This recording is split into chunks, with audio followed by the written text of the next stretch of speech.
Hey everyone, and welcome to the show today. Today we have a special guest joining us, Dan Kryzanowski. Dan is an active capital raiser, equity owner, and passive investor, generating double-digit yields and lower taxes via commercial real estate. Dan's investment portfolio includes over 2,600 storage units, over 1,500 multifamily doors, and dozens of industrial, infrastructure, and residential properties. Dan has personally raised millions of dollars from accredited investors and family offices and empowered his partners to raise seven figures on multiple occasions. Dan is the founding VP at Rocket Dollar, unlocking the $10 trillion pool of untapped retirement assets for the alternative investment community. He previously led commercial real estate initiatives for GE Capital in Mexico and South America. And Dan's superpowers include self-directed accounts, including solo 401k, self-directed IRA, self-storage, and also Scranton, Pennsylvania. Right on. Dan, welcome to the show. Awesome, Dave. Great to be here with y'all today.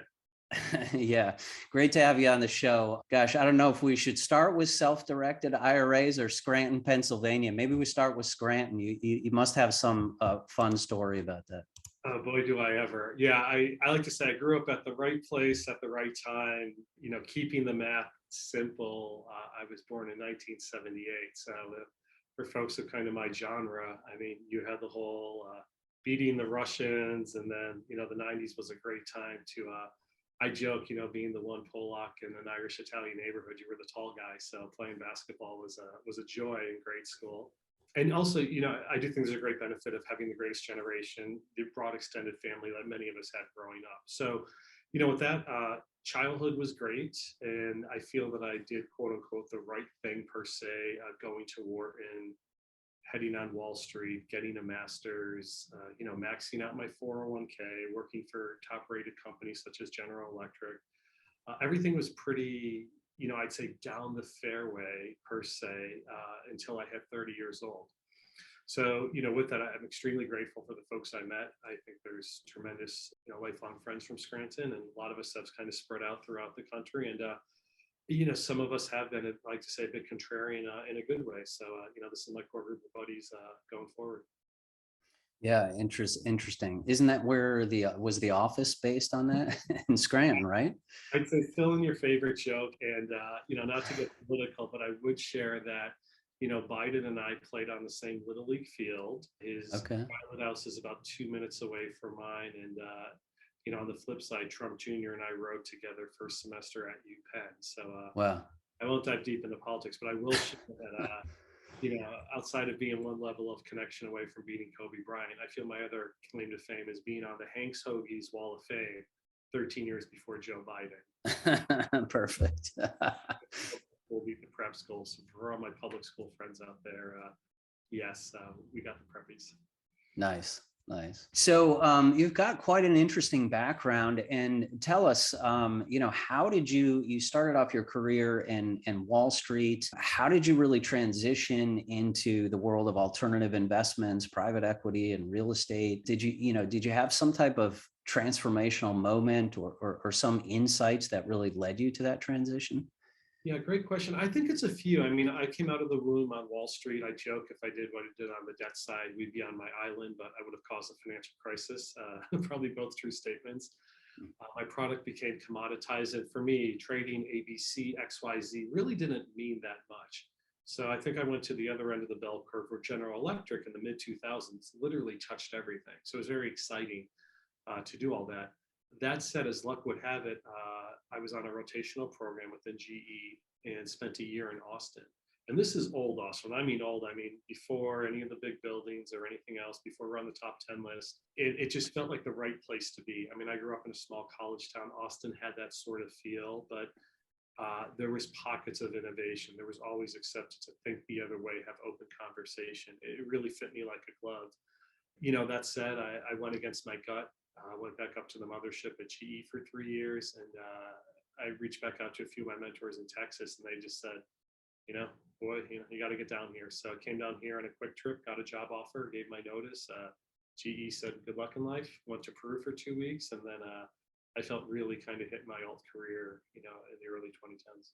Okay, interesting. So when was your first investment in the alternative space? Yeah, I laughed with it because it was actually in a comedy tour. So looking back, I remember sitting there with my wife and saying, "Honey, I hope you like these. Hope you have a good laugh because these might be $1,000 write-offs." And of course, was not the best investment ever. But this was before crowdfunding, and this is, the spirit was, here's a few guys, a bunch of us without kids at the time. What can we invest in? Whether it's a bar, a restaurant, etc. And the other thing, on a more serious note, I was co-best men at a wedding for my Pete Davidson fans out there. It was in Staten Island, the shortest day of the year, etc. But the gentleman who I got to meet that day, I said, "What do you do?" And he says, "Flip houses." I'm like, "Yeah." And I'm like, "What does that mean?" He said, 15%, which was the rate for hard money at the time. And that really sprung up my ears.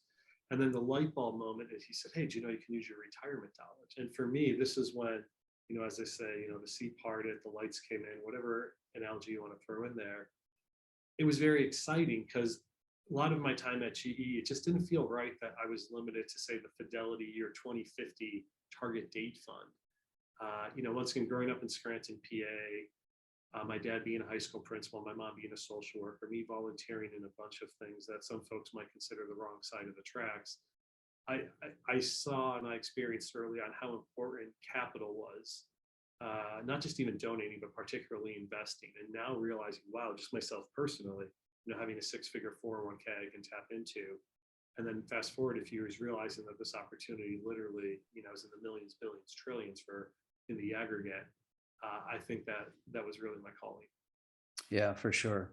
So at that point, did you start, getting heavily into self-directed IRAs and basically repositioning, those assets into things like real estate?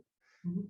Yeah, I think like many of us here, how you learn of it, and I'm here in Texas, so hopefully I can, not applying guns, but say, a trigger event, I think is the best term, because you learn of it and it triggers your mind, it triggers everything else from a sponsor, somebody you trust, somebody that you'd like to invest in. And whether you have two pockets of money or based on a life situation, it's the only pool of money you can tap into.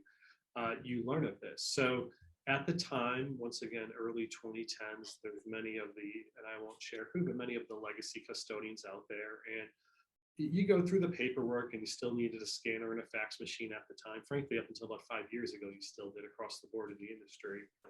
But it was a lot better than the alternative. It was exciting that your retirement money was, wow, here's my house in North Carolina. Or, as I really got to know self-storage, wow, my money can go to a self-storage deal, and getting these chunky quarterly dividend distributions. And then, as a deal flips in a year or two, sometimes 1.5, 2xing your money in a year is pretty snazzy. Yeah, no, excellent.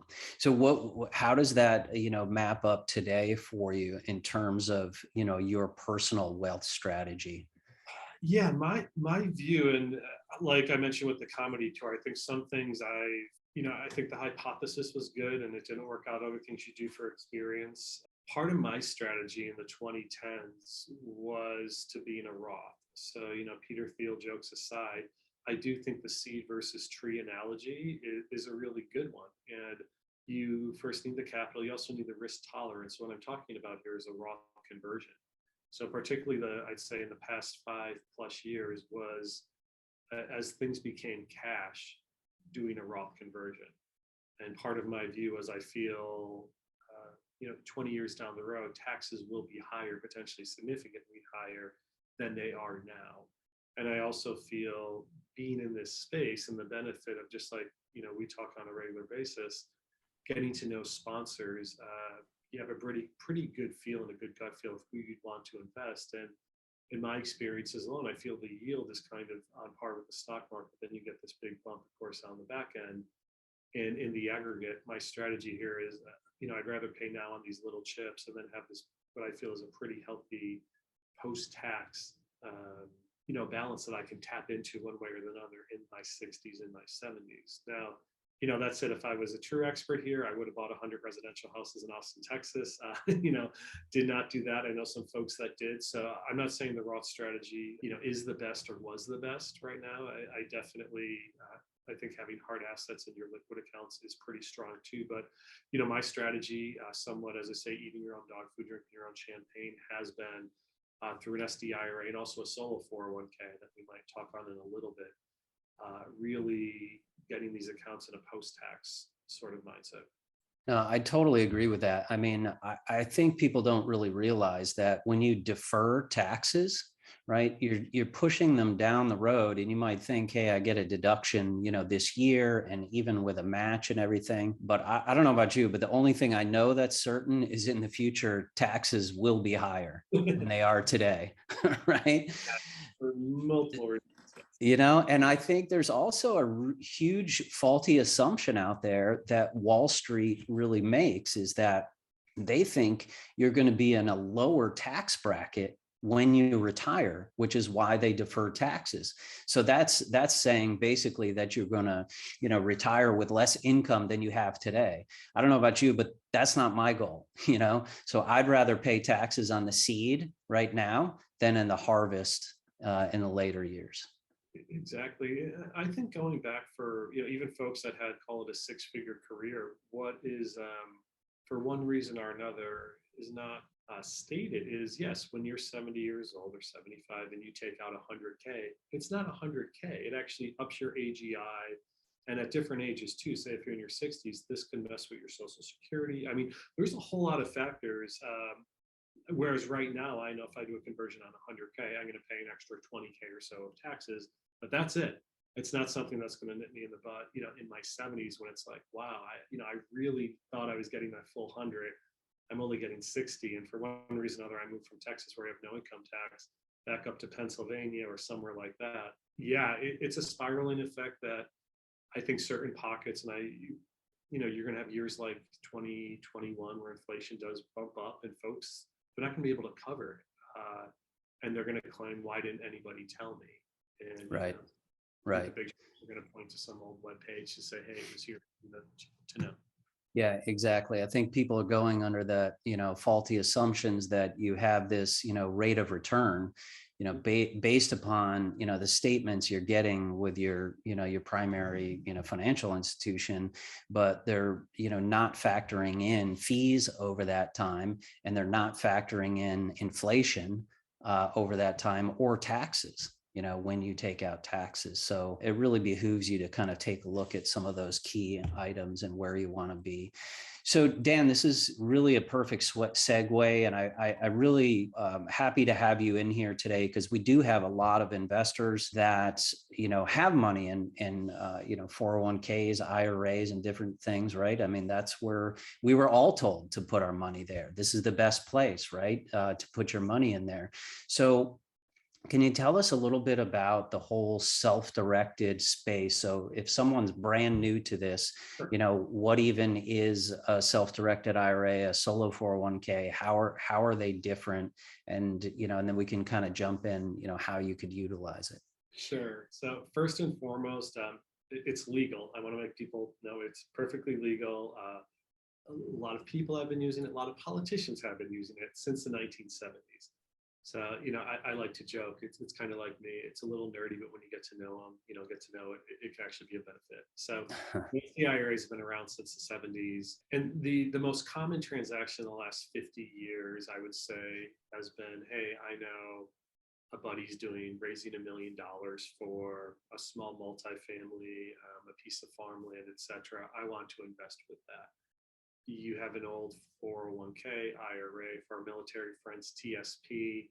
You can transfer a portion of that over and then invest passively, just like you would with your piggy bank checking account. Another second, I'd say, common example, still today, but especially 70s, 80s, 90s, is to have a rental house. Much like, hey, we know this area, we think it would be a good investment. So it's amazing how many folks with their liquid money have that second asset that, coincidentally, they don't use at all, meaning themselves personally, they don't benefit, but they receive the rent checks that you can do in your IRA, your self-directed IRA. The one thing I think that folks are a little surprised, and I just want to caveat this, is you or your linear family cannot benefit. So what's nice about self-directed IRAs, solo 401ks, the IRS tells you what you cannot do. So no life insurance, no collectibles, but the big thing is not yourself or your linear family. What do I mean by that? Not your primary residence, not a beach house that you or your parents benefit, not your kids' startup. but more or less, probably with the exception of cannabis, everything else is in play of something that you can invest passively, arm's length in. So that said, why don't we all not know about this? Well, it's not as easy as selling a target date fund or an ETF for the Vanguards and such of the world.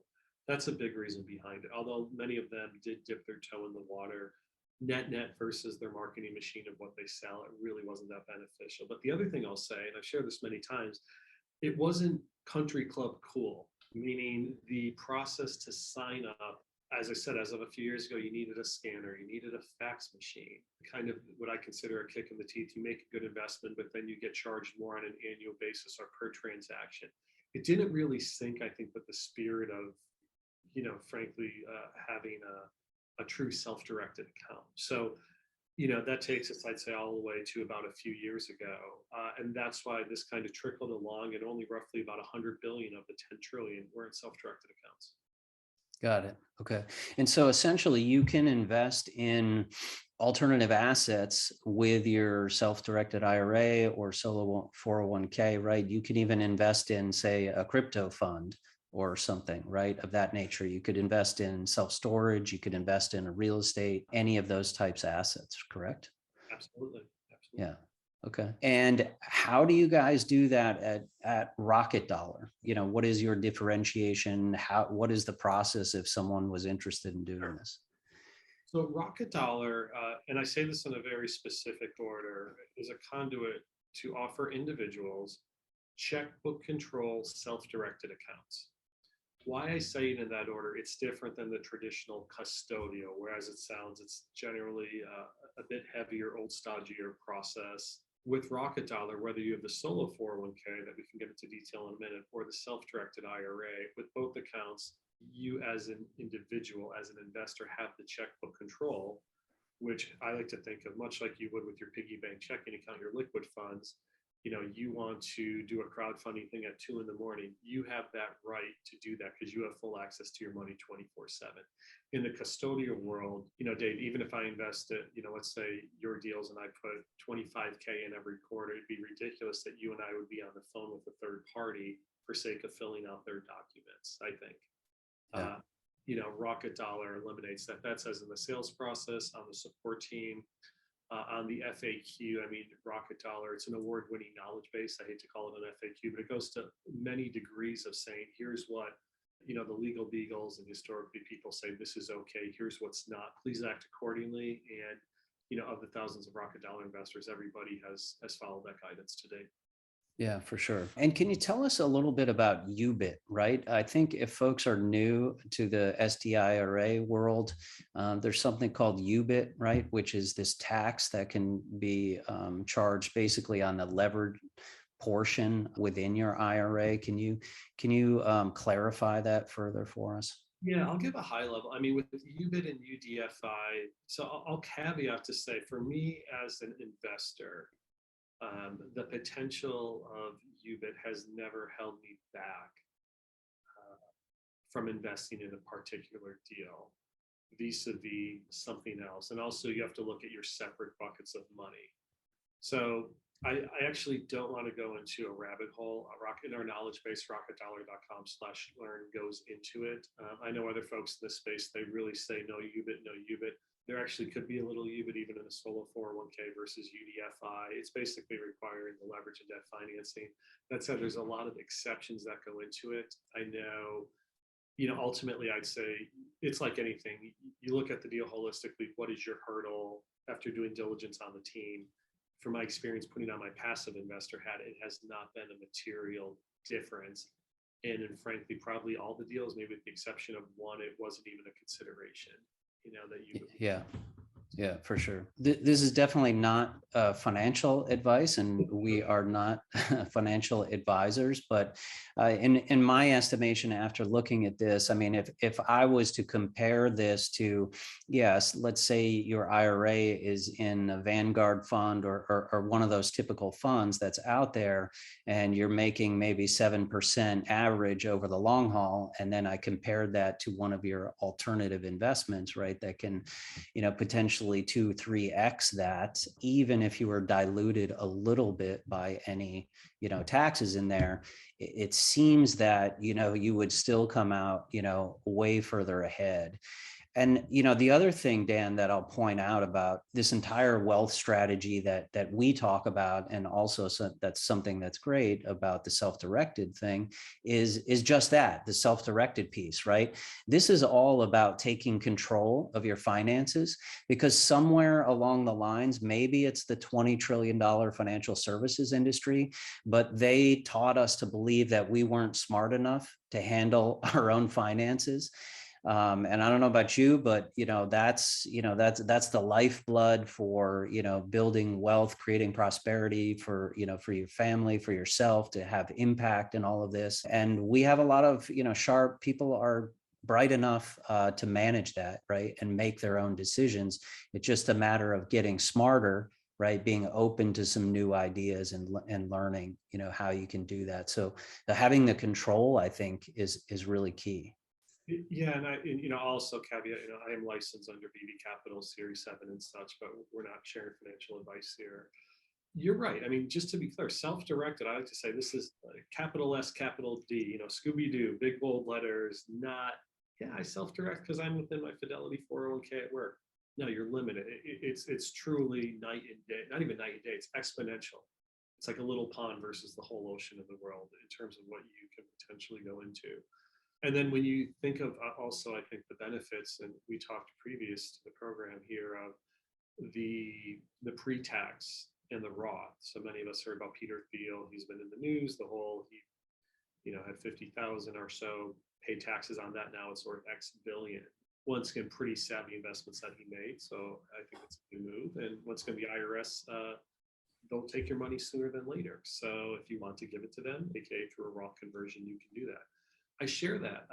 The solo 401k. So for all of our realtor friends, if you're one of the 1.3 million realtors in the country that are 1099, anybody that's self-employed, even if you do a gig economy, you're eligible for the solo 401k, also known as the individual 401k. There's a few other names out there that you may have heard it. But what I like about this, some of the great benefits is, one, you can have a pre-tax and a Roth checking account under the same umbrella.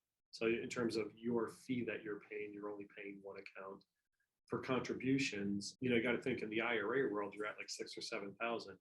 Here, you can do the 19,500, just like your W-2 friends. But in addition, you can do 20% of your net earnings. And based off of this equation, you're looking at like 56,000, 57,000. Multiply that by 2 if it's a husband-wife team without W-2s, and then add a few more thousand on if you're above 50 years old. And there's other perks I'd say for my entrepreneur friends out there that say, hey, I have an idea. I feel I need 25K to start this up. I don't even want to go to friends and family. I don't want to have a formal angel round yet. You can actually borrow up to 50,000 or half the value of your plan. So as long as you pay yourself back over 5 years. So these are just a few and there's a few other, I'd say, benefits of the solo 401k that are tremendously powerful that I know a fair amount of folks, and I call them kids because they're in their 20s right out of the gate, and they're doing the solo K hard. They're not doing the heavy 9 to 5. They're not becoming W-2. They see this tremendous benefit, and they say, wow, I made 100K, and I get to put away 40K, or I can do a Roth conversion the same year. Yeah. Great Roth at age 25. I mean, this is awesome. Yeah. So solo K is super powerful. Yeah. Yeah. It's not about what you make. It's about what you keep, right? Yes. So can you walk through an example then, very specifically, right? Let's say someone wanted to invest in, a syndication, a real estate syndication, or, whatever, some type of real estate investment, right? How would they, what would the process look like in terms of, setting this up? How would the money flow look like and such? I'll use my real scenario here, how I did one of my original investments. So, I worked big company, GE, General Electric, for example. We had a 401k. When I left GE, it was at Voya. When I left, it got pushed into Fidelity, became a rollover IRA. I'm still limited in the Fidelity window. I opened with Rocket Dollar, a solo 401k. Let's just say, keep numbers simple, I have $250,000 in my Fidelity. I can choose to move as much or as little of this 250 into my Rocket Dollar account. Now, once again, It's another stop on the train. This is still pre-tax. So, I'm not paying the government. I'm not doing an early withdrawal. I'm not getting hit with any penalties or fees. This is just another stop on the train. So if my 200 Fidelity, I moved 100 into my Rocket Dollar. Let's just say the other 150 sits at Fidelity and funds for now. With this 100, then my Rocket Dollar is funded. And I'll take a pause here and we'll come back to how you set up the likes of a Rocket Dollar. But from here, once the account is funded, much like I would with, I love to say, my piggy bank checking account, my liquid money, I'm going to sign the subscription docs and I'm going to wire money.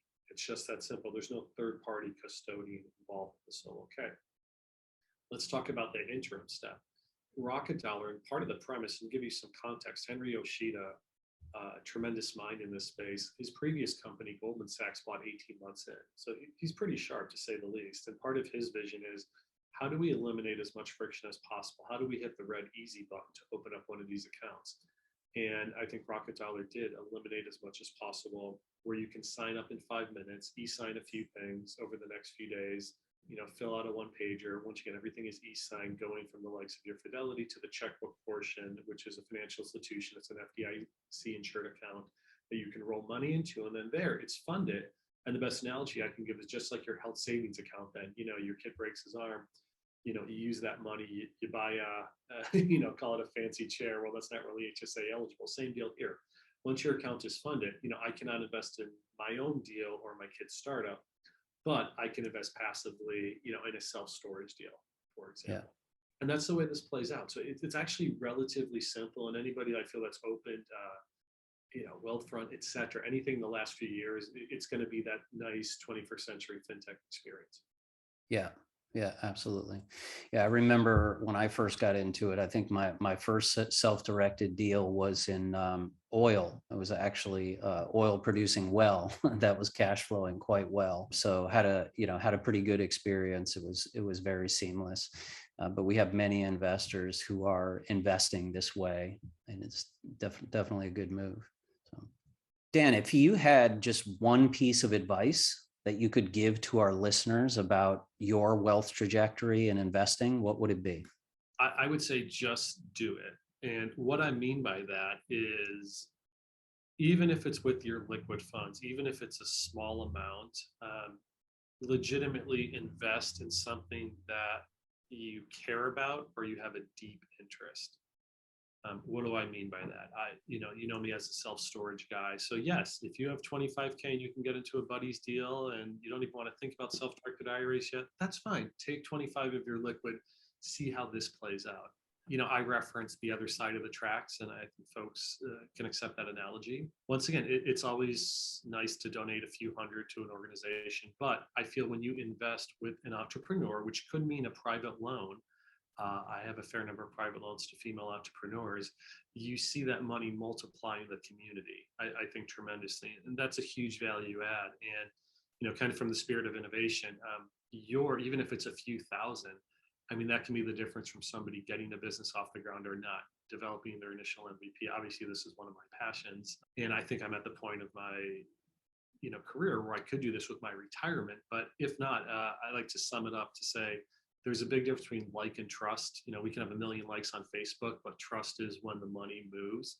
And I also think internally, it doesn't hurt that much to write a small check, especially when you're earning about 0.01% in your checking account. So, Don't be afraid to make a little alternative investment somewhere. Yeah, 100%. I totally agree. I think, taking action, and we kind of talk about that in our wealth strategy is, right. You could have all the knowledge in the world or all the right intentions, but if you don't take action, you'll never really move the needle. And once you do take action and then you start to see the results for yourself firsthand, you're going to have good results and then say, why didn't I start this earlier?